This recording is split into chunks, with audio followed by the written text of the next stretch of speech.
Hello दोस्तों, आप सभी का स्वागत है हमारे यूट्यूब चैनल एचडी क्लासेस में। और आज हम चर्चा करेंगे कि एक वॉर इस दुनिया को किस स्थिति में लेकर जा रही है, और वर्तमान परिदृश्य में हम देखें तो इसका परिणाम जो है आगे कैसा हो सकता है। चलिए, आज हम चर्चा करने वाले हैं ईरान इजराइल वॉर पर, जो आज 10वां दिन है। ईरान और इजराइल के बीच में जो विवाद चल रहा है, जो मतलब वॉर छिड़ी हुई है, उसमें आज 10वां दिन है। तो सबसे पहले हम बात करते हैं, ये शुरू होता है 28 फरवरी सुबह 9 बजे, जिसमें खैमनेई जो है अपने चुनिंदा एक रिप्रेजेंटेटिव के साथ जो है एक हाई सिक्योरिटी जैसे हम बोल सकते हैं उस बिल्डिंग में वह अपनी मीटिंग कर रहे थे। उसी बीच में F-16 नाम का विमान जो है, बम वर्षक जो है, लगभग 10 से 12 मिसाइल दागता है और पूरा का पूरा बिल्डिंग जो है क्या हो जाता है, मतलब चारों तरफ आग ही आग दिखाई देती है और वो ध्वस्त हो जाता है। और खबर निकल के आती है लगभग 18 घंटे 16 घंटे के बाद कि ईरान के सुप्रीम लीडर नहीं रहे। अब बात ये उठती है कि डायरेक्ट जो है अमेरिका और इजराइल ने रिटेलिएट क्यों किया, और क्या इसकी प्लानिंग पहले से चल रही थी? क्योंकि इससे पहले भी जो है बातें चल रही थी कि मुद्दा जो है सुलझ जाएगा, बातचीत से मुद्दा सुलझ जाएगा। क्योंकि अभी इससे पहले मीटिंग्स हुई थी, जेनेवा में हुई थी, स्विट्जरलैंड में हुई थी। इनकी बैठक होने के बाद जो है बातें आगे चल ही रही थी। इसी बीच में जो है ये रिटेलिएट हुआ, और साथ ही साथ जो है घटनाएं इतनी ज्यादा मतलब हाई पीक पर चली गई कि अब जो है ईरान की जो जनता है, जो पहले यह कह रही थी कि हमने जो है उनके लिए परफेक्ट नहीं है, अब जो है हमें वह स्थिति नहीं चाहिए। लेकिन आज स्थिति ये आ गई कि ईरान में जो है खैमनेई जो है एक व्यक्ति नहीं, एक विचारधारा के रूप में आ धमका है। मतलब एक विचारधारा के रूप में, जैसे कि हम बात करें, हम अपने यहाँ गांधी जी की बात करते हैं तो Gandhi ji not for a person, Gandhi ji एक क्या है, एक विचारधारा के रूप में सामने आया हुआ है, और साथ ही साथ उसको लेकर हम चलते हैं। वैसे ही वहां पर किसकी बात हो रही है? खैमनेई की, जो उसके सुप्रीम लीडर है। इसके पश्चात जैसे सुप्रीम लीडर मारे जाते हैं, डोनाल्ड ट्रंप का ट्वीट आता है और वो कहते हैं कि अब जो है ईरान में जो सत्ता परिवर्तन का जो खेल हम देख रहे थे पहले से अमेरिका का, वो वहां पर अपने हिसाब से जो है क्या करेगा, वहां के जो हेड है उनको बैठा लेगा। इसके पश्चात जो है ये वॉर जो है कुछ ही दिनों में, लगभग 1 या 2 दिन में उसके बाद वो जो है ना समाप्त हो जाएगा। लेकिन इसके पश्चात वहां के जितने भी डिफेंस सिस्टम के जो भी अधिकारी थे, उन्होंने जो है इसको अपने अंडर में लिया, और लेने के बाद जो है इसे और तेजी से क्या कर दिया, रिग्रेड कर दिया। अब इस रिग्रेड के पीछे एक कहानी है। क्या यह लड़ाई तिल के पीछे है? First number condition. दूसरी कंडीशन यह है कि क्या यह परमाणु बम के ऊपर है? क्योंकि ईरान जो है न्यूक्लियर इनरिचमेंट कर रहा है। अभी भी ऐसा माना जाता है कि ईरान के पास जो है लगभग 450 ग्राम न्यूक्लियर इनरिचमेंट है, जो लगभग कितना परसेंट है? 60% है। और 60 से कितना परसेंट करना है उसे? 100% करना है। मतलब कि 40% अगर वो ऐसा कर लेता है तो वो ऐसा ताकतवर परमाणु बम बना लेगा जिसे एक ही बम से पूरा, वैसे तो 50 ग्राम न्यूक्लियर इनरिचमेंट से ही जो है पूरा इजराइल समाप्त हो जाएगा दोस्तों। अब बात ये होती है कि 400 ग्राम होता ही कितना है? 4 डब्बे में पैक करो, उसके बाद उसे कहीं भी ऐसी जगह दफना दो, लोगों को पता ही ना चले। बात यहीं तक चल रही थी दोनों के बीच में, और मध्यस्थता कौन करा रहा था? अमेरिका। मतलब इजराइल और ईरान के बीच में यह बात चल रही थी कि ईरान जो है क्या नहीं करेगा, परमाणु बम नहीं बनाएगा, जो भी प्रोग्राम है उसे वहीं पर रोक देगा। इससे पहले हम अगर 1 या 1.5 महीने पहले की कंडीशंस देखें तो अमेरिका ने B-2 बॉम्बर से जो है इजराइल के जितने भी ठिकाने थे, सॉरी ईरान के जितने भी ठिकाने थे, वहां पर बम वर्षक से बम गिराए और उनके पूरे के पूरे सिस्टम को तबाह कर दिया, ऐसा माना जाता है दोस्तों।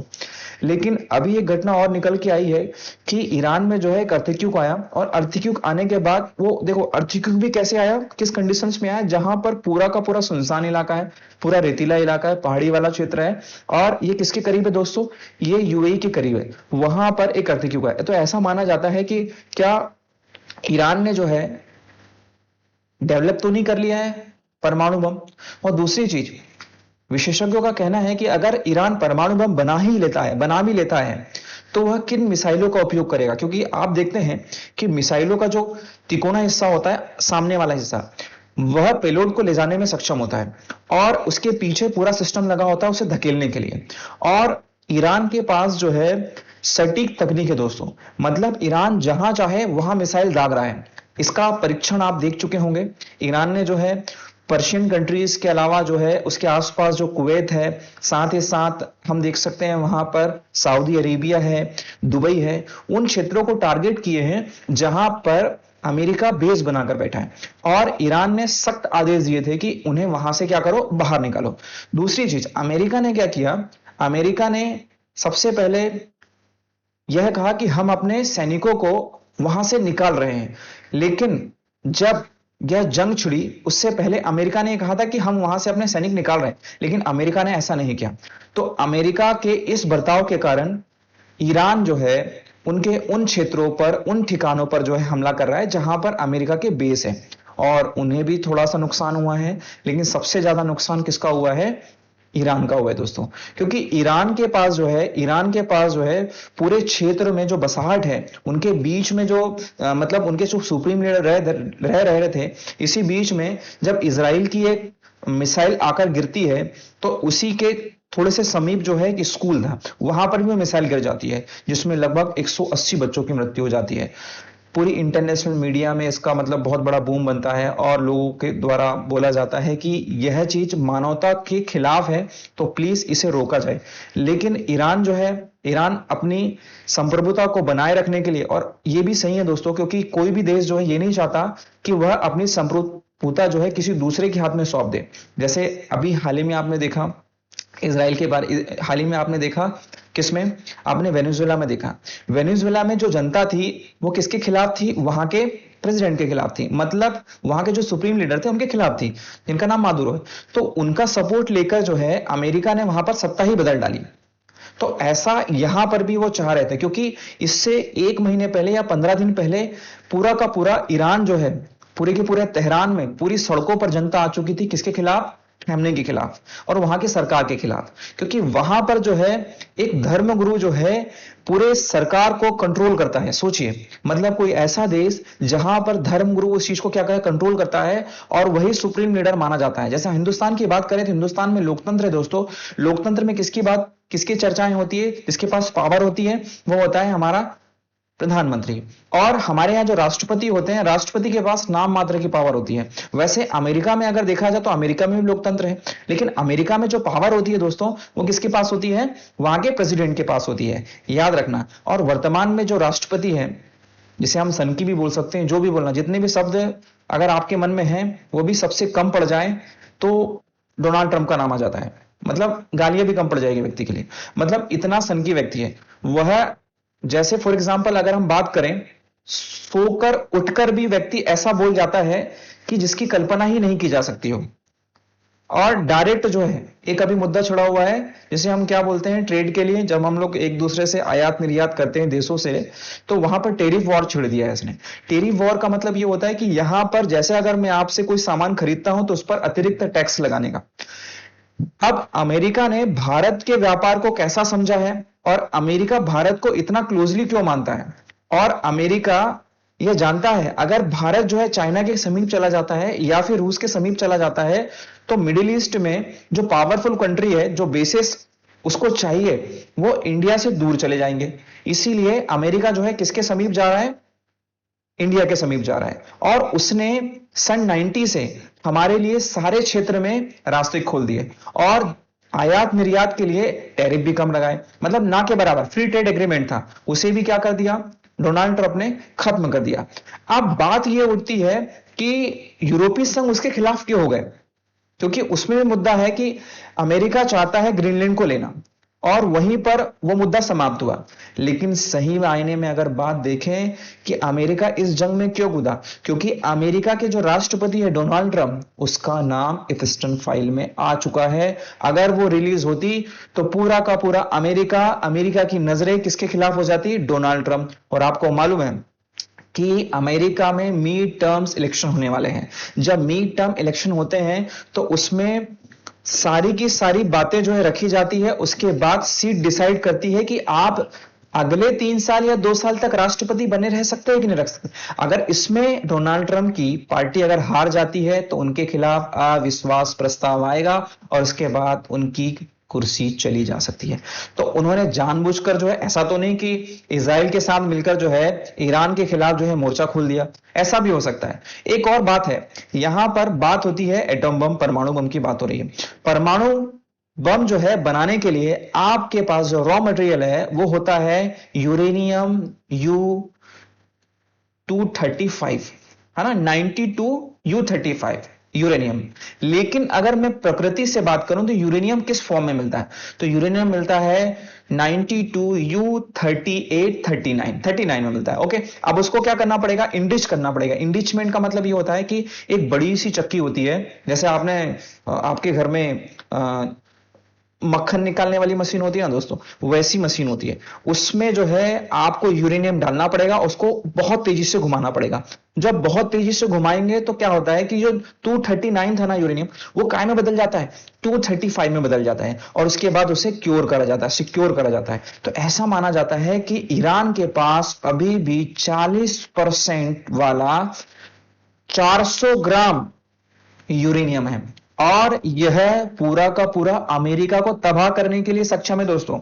अब सोचिए, अगर एक मुट्ठी भर भी अगर 50 ग्राम ही गिरा दिया इजराइल पर, तो इजराइल पूरा का पूरा क्या हो जाएगा, डिस्ट्रॉय हो जाएगा, इजराइल पूरा ही समाप्त हो जाएगा दोस्तों। तो इसी बीच पर दोनों देशों के बीच में वार्ता चल रही थी। वार्ता करने के बाद जो है 28 तारीख को जो है वो बम गिरा देते हैं, और बम गिराने के बाद वहां के सुप्रीम लीडर की मृत्यु हो जाती है, और साथ ही साथ ये युद्ध का आगाज हो जाता है। अभी 4 तारीख की घटना है दोस्तों। इसमें क्या होता है, 4 मार्च को ईरान का एक जहाज जो है, युद्ध से पहले की कहानी है, ईरान का एक जहाज जो है अमेरिका में ईरान का एक जहाज जो है भारत में एक्सरसाइज मिलन के लिए विशाखापट्टनम पहुंचा हुआ था, और वहां से वह वापस जा रहा था। कहां जा रहा था, अपने देश वापस जा रहा था। तो श्रीलंका के समीप इंडियन ओशियन में ओयो क्लास सबमरीन द्वारा, अमेरिका की ओयो क्लास सबमरीन द्वारा टॉर्पीडो लॉन्च किया जाता है दोस्तों, और इसमें मार्क 48 टॉर्पीडो द्वारा इसे डिस्ट्रॉय कर दिया जाता है, मतलब पूरा का पूरा। आप सोचकर देखिए, आप किसी समुद्र में चल रहे हैं और वह एक जहाज है, और एकदम से आग लगती है, पूरा का पूरा जहाज डिस्ट्रॉय हो जाता है। मतलब कहने वाली बात यह है कि जब भी कोई सबमरीन, जब भी कोई जहाज जो है किसी ऐसे क्षेत्र में प्रवेश करता है, तो वहां पर उसे पहले चेतावनी दी जाती है दोस्तों कि आप जो है इस एरिया में इंटर हो रहे हैं। अमेरिका ने वो भी नहीं किया, और उसके बाद उसे डिस्ट्रॉय कर दिया, और डिस्ट्रॉय करने के बाद वहां के जो रक्षा मंत्री है उनका जो है बयान आता है, और बयान आने के बाद वो कहते हैं कि सेकेंड वर्ल्ड वॉर के बाद पहली बार ऐसा हुआ है कि किसी सबमरीन ने जो है क्या किया है, परमाणु संपन्न सबमरीन है दोस्तों। ये ओयो क्लास सबमरीन मतलब स्टैन टेक्नोलॉजी से लेस है। स्टैन टेक्नोलॉजी का मतलब क्या होता है कि कोई भी सोनार डिटेक्ट नहीं कर सकता इस टेक्नोलॉजी को। क्यों? क्योंकि जब सोनार जो है अल्ट्रासाउंड रिलीज करता है, तो अल्ट्रासाउंड रिलीज करने के बाद जो है इसमें जब वेव्स जाती है, तो वो वेव्स टकराकर वापस आती है, और रडार ये कैच करता है कि कोई सबमरीन या कोई ऐसा क्षेत्र जो हमारे सामने जो हमको नुकसान पहुंचा सकता है, डिटेक्ट हो जाता है दोस्तों। लेकिन बात ये आती है कि अमेरिका के पास टेक्नोलॉजी ऐसी है जो कि स्टैन टेक्नोलॉजी मानी जाती है। ये पूरी की पूरी अल्ट्रासाउंड को अपने आप में एब्जॉर्ब कर लेती है, और एब्जॉर्ब करने के बाद जो है पता ही नहीं चल पाता कि सामने कोई सबमरीन भी है। अब बात ये होती है कि ओयो क्लास की सबमरीन मतलब कितने समय से जो है ये हिंदुस्तानी ओशियन में जो है घूम रही थी, हमें भी नहीं पता। और माना जाता है कि इसने डीओडी गार्सिया से सबसे पहले यहां से मतलब इस सबमरीन ने जो है अपना चलना स्टार्ट किया, और डीओडी गार्सिया से श्रीलंका के समीप जाकर जो है इस शिप को डिस्ट्रॉय किया। अब बात यह आती है कि इंडियन ओशियन में हमारी नेवी ने क्या किया। हमारी नेवी ने कोई मदद नहीं की, कोई रेस्क्यू नहीं किया, लेकिन श्रीलंका नेवी ने इसको रेस्क्यू किया। रेस्क्यू करने के बाद लगभग 35 पीपल्स को जो 180 क्रू मेंबर्स में बचाया उन्हें। अब प्रतिक्रिया आती है कि इंडिया जो है किसके तरफ है। अगर आप देखें, अपना थॉट क्लियर करें, तो इसका पक्ष ये नजर आता है कि इंडिया जो है अमेरिका पक्ष में है या इजराइल के पक्ष में है। क्योंकि हमारे राष्ट्रपति जो है इजराइल गए थे, वहां की संसद में उन्होंने बात की, बहुत अच्छा सम्मान भी मिला। साथ साथ ये देखा गया उसके बाद कुछ दिनों के बाद क्या मतलब एक दिन बाद ही जो है ये हमला हो गया। तो ये माना जा रहा है कि क्या इंडिया के जो प्रेसिडेंट है नरेंद्र मोदी, या इंडिया के जो प्राइम मिनिस्टर है नरेंद्र मोदी, तो वो भी जो है इसमें इन्वॉल्व है। तो ऐसा माना जा सकता है कि उन्हें तो पता भी नहीं था, उन्हें पता भी नहीं था, उसके बाद जो है ये सारी घटनाएं हुई। किंतु हमारे देश में भी हमें भी प्रतिक्रिया देना चाहिए, क्योंकि मिडिल ईस्ट में हमें भी ईरान की जरूरत है और साथ ही साथ इसराइल की भी आवश्यकता है हमें, और देखा जाए तो हमें अमेरिका की भी आवश्यकता है। क्यों? क्योंकि हमारे हमारे सिर पर जो है कौन बैठा है? चाइना बैठा है। और अगर ईस्ट में देखे तो कौन है? बांग्लादेश है। वेस्ट में देखे तो कौन है? पाकिस्तान है। तो कभी भी जो है काउंटर अटैक कर सकता है पाकिस्तान। तो हमें रिटेलिएट करने के लिए किसकी आवश्यकता होगी? हमें आवश्यकता होगी किसकी? रूस की। साथ ही साथ हमें सपोर्ट चाहिए किसका? चीन का भी चाहिए, क्योंकि अभी जब टेरिफ वॉर आपने देखा, टेरिफ लगाए, तो चाइना के साथ हमने मित्रतत्व व्यवहार किया, और जितने साल 10 साल से वो सारी की सारी कंडीशंस चल रही थी हमारे बीच में वो लेन देन की, वो सारी की सारी चीजें क्या हुई? खत्म हुई। तो इसको मद्देनजर रखते हुए इंडिया का स्ट्रेटजी क्या होना चाहिए मिडिल ईस्ट की ओर? और अभी हाल ही में हमारे रक्षा मंत्री ने भी बयान जारी किए, और हमारे प्राइम मिनिस्टर में भी वहां के हाल जाने, क्योंकि कंडीशंस ये हो गई है कि अगर ये लंबा चलता है वॉर, तो इसका प्रभाव ग्लोबली जो है पूरे विश्व पर, आर्थिक स्थिति पर, आर्थिक मंच पर इसका प्रभाव पड़ेगा। और प्रभाव क्यों पड़ेगा? इसका कारण यह है कि जितना भी हमारा ट्रेड होता है, जिसमें ऑयल ट्रेड सबसे ज्यादा माना जाता है, उस ऑयल ट्रेड में कंडीशंस ये है कि अगर ये 150 से 200 बैरल पर यूएस डॉलर चला जाता है तो हिंदुस्तान में इसके रेट बढ़ेंगे। नहीं नहीं, इसके अलावा जितने भी हम चीजें गुड्स व्यापार करते हैं उनके भी रेट्स बढ़ेंगे, और इसका प्रभाव धीरे धीरे हमारी अर्थव्यवस्था पर देखने को मिलेगा। जो ग्रोथ हमारी 1.2 या 2.3 या 3.5 ग्रोथ रेट से हम आगे बढ़ रहे हैं, उसमें कुछ अंतर हमें देखने को मिलता है। तो हम तो यही चाहते हैं कि पूरा मिडिल ईस्ट एक हो, और साथ ही साथ इजराइल और ईरान वॉर जो है क्या हो? समाप्त हो। क्योंकि इसका मसला आप स्वयं हम सब एक नजरिए में निकाल सकते हैं। क्योंकि अभी अगर देखा जाए तो इजराइल ने अगर जितनी भी मिसाइलें दागी तेहरान पर और ऐसे क्षेत्रों पर जहां पर इन्रिचमेंट के द्वारा यूरेनियम इन्रिचमेंट किया जा रहा था, वहां पर मिसाइलें दागी, तो उसे भी अंदाजा नहीं था कि ईरान के पास इतनी अच्छी अच्छी मिसाइलें हैं। अब ईरान के पास अगर हम देखा जाए मिसाइल के बाद में, तो हमारे पास एक डेटा है कि मिसाइल जो है ईरान जो है कौन कौन सी मिसाइल का उपयोग करता है। अगर मैं बात करूं, सहजिल मिसाइल ये 2000 किलोमीटर तक दूरी तक वार कर सकती है दोस्तों।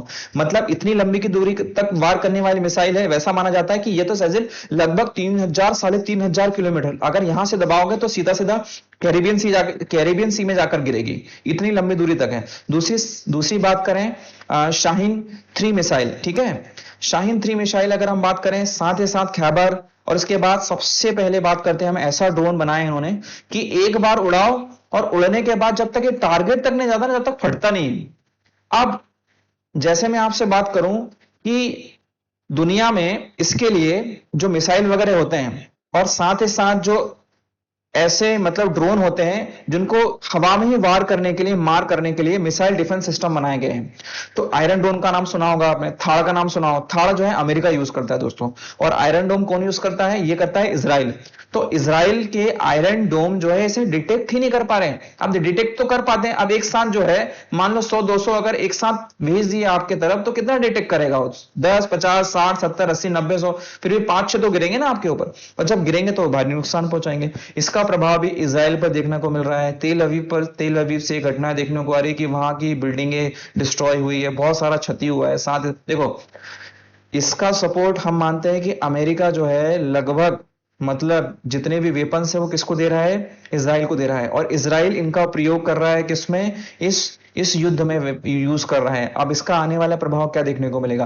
तो मिडिल ईस्ट में जितनी भी कंट्रीज है दोस्तों, जिनके पास बहुत ज्यादा पैसा है, इनके पास वेपन्स नहीं थे, अमेरिकी वेपन्स थे, साथ ही साथ और भी इनको वेपन्स रखने की आवश्यकता होगी, और वेपन्स जो है वो बेचने का काम कौन करेगा? अमेरिका ही करेगा।